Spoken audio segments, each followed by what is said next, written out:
itu dia bukan nama orang. Jadi dia itu merupakan sandi perjuangan untuk melenyapkan kegelapan yang dulu pernah menimpa Pulau Jawa ini.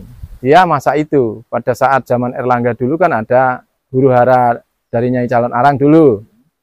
Nah itulah nyaris gelap langit di tanah Jawa ini, orang selalu khawatir, selalu resah, selalu was-was karena apa, sering terjadi namanya teluh, pagebluk, apalagi wabah dan lain-lain, sehingga kerajaan tuh sampai merasa bingung, resah, karena mayat tuh sampai tidak terurus dulu di pinggir-pinggir jalan, apa itu orang tidak berani megang, karena apa, takut juga dia tertular, apa.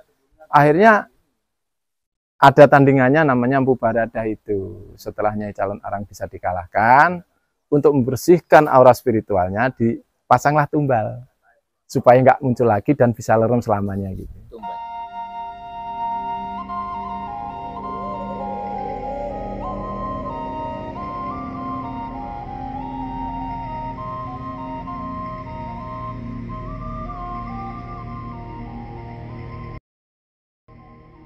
Halo sahabat Marzudan Vlog, kali ini saya berada di Alas Purwo, yang dimana di jalur inilah ada makam dari Mbah Dowo ya teman-teman, atau Eyang Suryo Bojonegoro, kurang lebih 100 meter dari jalan akses menuju ke Pantai Sembulungan ya. Oke, jalannya seperti ini. Ini bisa dilewati akses mobil ya. Dan ini merupakan hutan jati teman-teman. Merupakan hutan jati di Alas Purwo. Tadi kita di jalan bertemu dengan hewan liar ya. Ada merak dan juga monyet ya. Itu juga ada. Kalau tadi malam kita bermalam di Pantai Sembulungan, itu bertemu dengan babi hutan. Sangat unik sekali makam Eyang Dowo atau Eyang Suryo Bojonegoro ya teman-teman ya. Banyak beberapa versi terkait dengan adanya makam ini teman-teman. Ada yang bilang ini merupakan makam dari sebuah pusaka tombak yang nantinya akan dipergunakan untuk melawan calon arang gitu, yang dari Bali ya.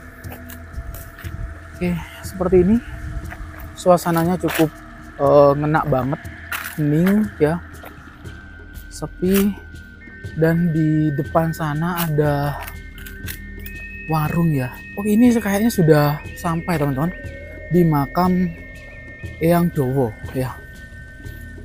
Ini sudah sampai kayaknya di makam Eyang Dowo.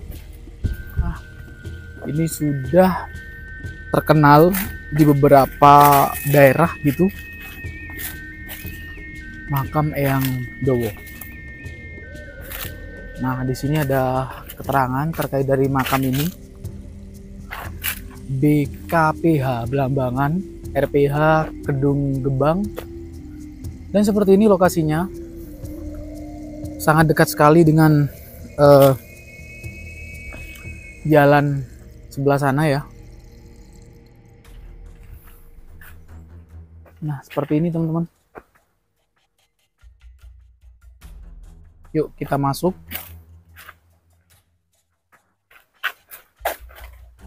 Kayaknya ada yang bermalam di sini ya. Oke. Ada pohon yang dikeramatkan juga, pohon beringin ya. Oke. Kita masuk di wilayah Belambangan, Banyuwangi teman-teman. Di sini kayaknya ada juru kunci atau juru peliharanya. Nah, di depan kita ini merupakan dari makam Eyang Dowo atau Mbah Dowo. Ada beberapa versi yang mengatakan bahwa ini merupakan makam dari suatu pusaka. Ada juga yang bilang ini ada jasadnya. Jadi banyak versi ya teman-teman ya. Kita coba gali informasi ke juru kunci atau juru pelihara yang berada di tempat ini ya, terkait dari makam Mbah Dowo. Oke, sangat panjang sekali loh teman-teman. Kayak gini panjangnya. Ya. dan sangat terawat, baunya harum. Kayaknya banyak yang ziarah spiritual ke tempat ini karena lokasinya tepat berada di wilayah Alas Purwo, di dalam hutan Alas Purwo ya, yang dimana Alas Purwo ini merupakan sebuah kerajaan istana jin di Pulau Jawa ya, ada yang bilang seperti itu. Dan banyak sekali di wilayah Alas Purwo ini portal-portal gaib berada di tempat ini, teman-teman.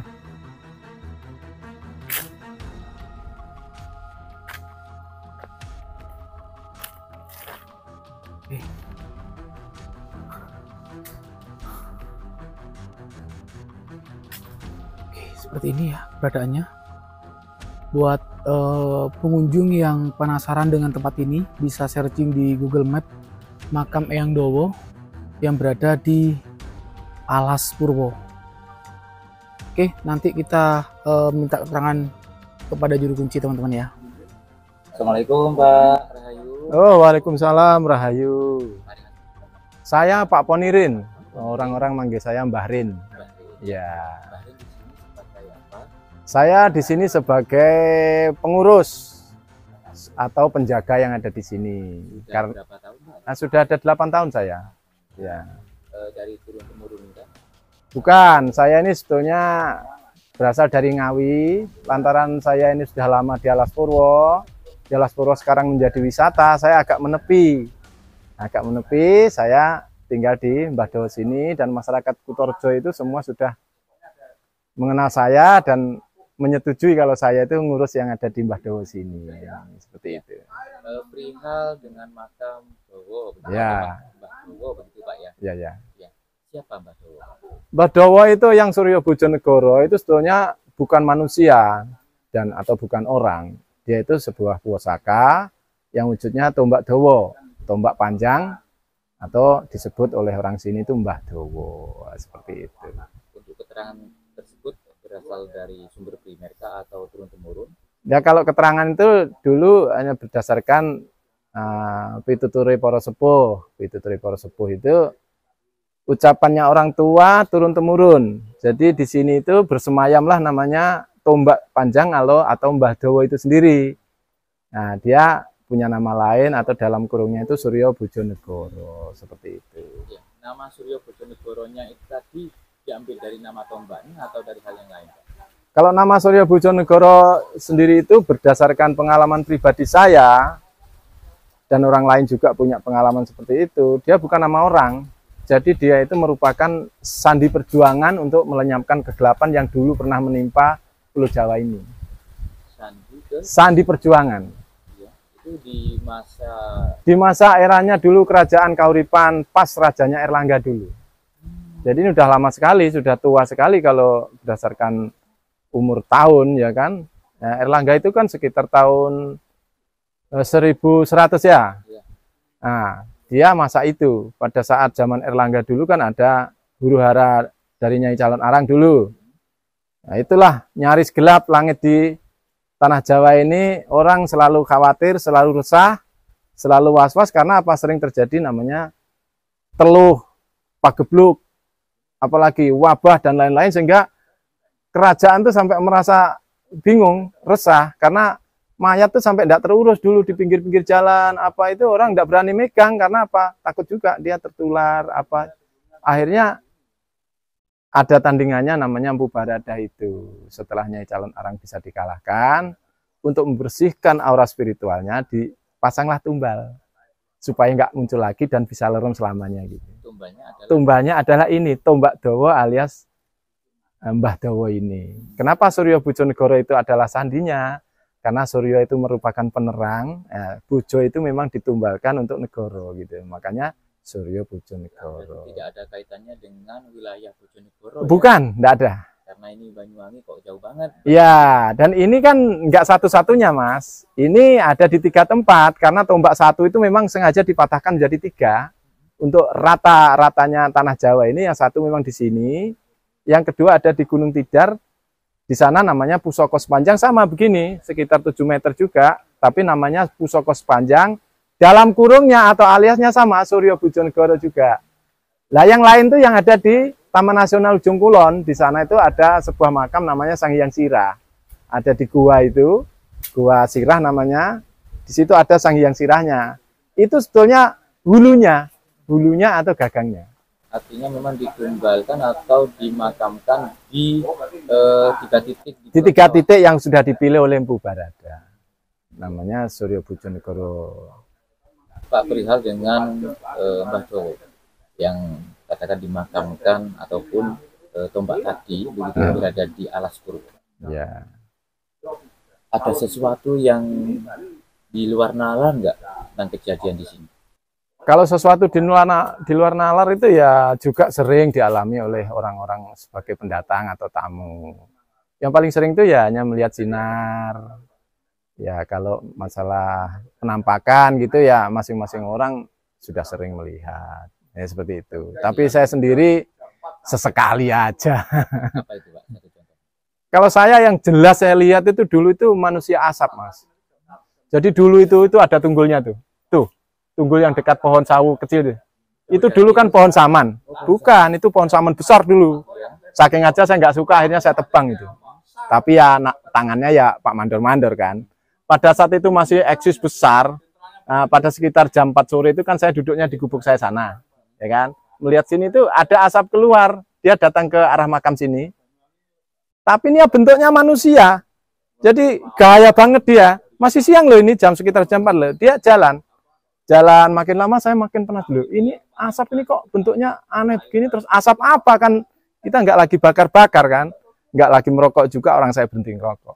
Akhirnya dia mendekati sini, itu mendekati pagar ini makin pudar hilang. Itu saya sendiri ya lihat. Kalau yang lain-lain tuh mungkin ya nggak perlu saya ceritakan lah, bangsanya sinar, bangsa apa gitu. Ada. Sampai saya tuh dulu gini loh. Ini adalah karakter saya. Jadi saya itu paling tidak suka kalau diintimidasi oleh barang-barang yang kayaknya halus gitu ya. Itu saya gali itu tempatnya. Di sana masih ada. Tuh. Dulu kan setiap waktu-waktu tertentu di pojok sana itu sering ada muncul sinar gitu. Muncul sinar sampai orang semua lihat. Nah, pada waktu tertentu juga dulu saya melihat orang itu lari dari pojok babatan sana. Ini kan babatan tuh, ada 14 hektar babatan. Dia lari dari pojok sana, musimnya tuh kemarau begini, dia malam kan. Pas waktu itu ada mobil dari sana. Jadi sinarnya itu terang banget di bawah pohon jati itu. Ada orang lari dari sana, tapi nggak ada suaranya. Seharusnya kan suaranya tuh serak-serok kencang banget kan. Dia nyamparin daun-daun jati yang kering itu seharusnya kan dia suaranya. Itu nggak ada suaranya. Nah setelah sampai titik yang selalu saya lihat sinar itu, dia tenggelam di situ, hilang. Itu aja udah menimbulkan saya itu kayak marah gitu. Besoknya saya ambil cangkul, saya gali. Itu juga pengalaman yang pernah saya alami. Dan ada apa? Ternyata di situ itu tidak ada saya temukan apa-apa ya. Saya hanya temukan kayak gondik rayap itu, tahu gondik rayap. Yang besar-besar gini, yang warna putih. Itu saya buat jamu. 4 itu langsung saya telan seketika. Dan saya alhamdulillah juga sampai sekarang dengan usia saya kayak gini masih sehat walafiat. Saya 55 tahun. Ya. Segar bugar, Pak. Segar bugar, alhamdulillah nggak ada keluhan. Ya. Seperti itu pengalaman di luar nalar juga sih. Ya 2 itu mungkin cukup lah untuk. Ada nggak seseorang yang datang ke sini begitu? Saya mendapati beberapa keterangan di artikel, katanya untuk sesuatu hal yang ini tidak baik. Kalau untuk sesuatu hal yang tidak baik itu mungkin itu ya secret ya, rahasia mereka ya. Saya nggak begitu dikasih bocoran. Tapi namanya kecurigaan orang datang ke suatu tempat ritual itu ya karena beraneka ragamnya tujuan, mungkin berapa persennya atau 0, sekian persennya mungkin ada. Tapi saya secara langsung itu nggak tahu. Tapi kalau menemukan foto yang suka di sini ada, gitu loh. Mungkin foto calon anggota DPR, atau foto calon lurah itu sering saya temukan. Tapi foto misalnya atau mungkin calon jodohnya gitu. Nah, ada kok memang ya. Gitu ada. Kalau yang itu pernah saya nemukan yang nyari jodoh, fotonya taruh sini itu pernah ada. Tapi dalam artian jahat ingin bunuh orang atau santet teluh ya saya nggak bisa memastikan. Tapi kalau foto-foto pernah saya temukan. Dari awal adanya makam ini Ya. bentuknya memang sudah panjang di kisaran 7 meter ini kah? Atau ada Ini kan sesuai dengan perjalanan seiring waktu ya. Dulu awal ditemukan ini kan tanah ini tanah rawa, Mas. Tanah rawa itu tergenang air gitu kalau musim hujan, banyak ikan-ikan ya, gabus, ikan betik dan lain-lain gitu. Nah, pada saat dulu ditemukan awalnya itu, di tengahnya itu memang ada gundukan memanjang. Yang ini nggak pernah dilanggar air. Sebesar apapun terjadi banjir di daerah sini, air dari gunung, dia tetap nggak menyentuh ini. Nah, oleh karena itu termasuk keanehan yang dulu pertama dilihat oleh penemunya. Penemunya kan anak-anak gembala orang Kutorjo, anak-anak kecil itu. Akhirnya lapor kepada orang-orang tuanya, lah baru semedi muncul namanya Mbah Dowo itu. Nah, dulu di sekelilingnya tanah gundukan itu ditanami yang namanya andong, Mas.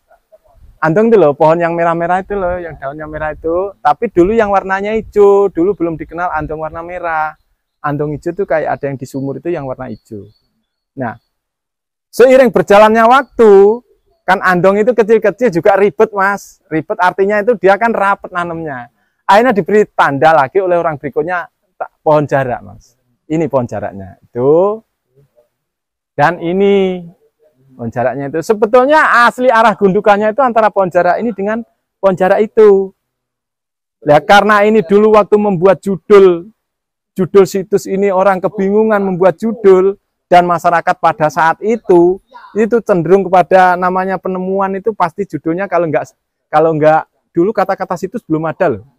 Situs ini baru dikenal tahun 2000 ke sini. Dulu itu dikenalnya hanya kalau bukan petilasan pasti makam, Mas. Akhirnya masyarakat memilih ini diberi judul makam, gitu loh. Nah, karena makam ini konotasinya kan dengan pejuang-pejuang orang yang mengembangkan ajaran Islam kala itu kan orang belum tahu sebenarnya apa kan, karena ini judulnya makam, secara umum mayoritasnya masyarakat sini makam itu ya harus kiblat, makanya kan gesernya kan ada hampir 2 meter kan, ini taruhlah 1,5 meter kan, karena dia untuk memburu memburu kiblat. Kalau makam nggak kiblat nanti diprotes oleh banyak orang karena mengalah aja sudah, karena dijuduli makam ya kita dikiblatkan aja. Aslinya ya ini jarak sama pohon apa ini? Jarak ke jarak itu. Berarti agak nyerong ya harusnya. Ya ke jarak itu. Ya itu loh. Aslinya lah, dulunya lagi andong gitu loh. Juga perkembangan Kijing ini juga mengalami pergeseran dari waktu ke waktu. Awalnya tandanya itu hanya tanaman lidah mertua. Setelah dia dipandang suka ada ularnya, diganti batu bata merah itu lah, supaya lebih bersih lagi, yang kemudian diatur seperti ini gitu loh. Tapi intinya tetap namanya energi Suryo Bojonegoro itu supaya bisa membantu kepada masyarakat yang lagi kesusahan, punya kepentingan apa, biar dapat energi positifnya kan, seperti itu. Terakhir ya, ada pesan tertentu enggak bagi pengunjung terutama ataupun khalayak ramai di luar sana? Ya, kalau saya itu sebetulnya ada pesan, tadi udah saya sampaikan juga, pesan untuk sebagai saat-saat ini kan banyak terjadi krisis moral, termasuk negara kita sedang kayak begini ini, kesulitannya itu kan itu juga karena moral. Oleh karena itu kita harus bisa kembali ke jati diri sebagai orang Jawa. Moralnya orang Jawa itu yang anggah ungguh, kesatria dan lain-lain, supaya apa? Nah, ini bisa berawal dari tempat-tempat seperti ini, karena ini hanya peninggalan dari leluhur Jawa dulu. Kalau kita mengakui leluhur Jawa itu memang punya keunggulan, punya kelebihan untuk dituruti, untuk sebagai contoh, ya kita mulai dari tata krama kita sendiri supaya kita bisa bermoral tinggi seperti kayak leluhur dulu gitu. Harapan saya seperti itu. Terima kasih Pak Wi, semoga ya, sehat sama-sama. selalu. Iya, sama-sama, terima kasih.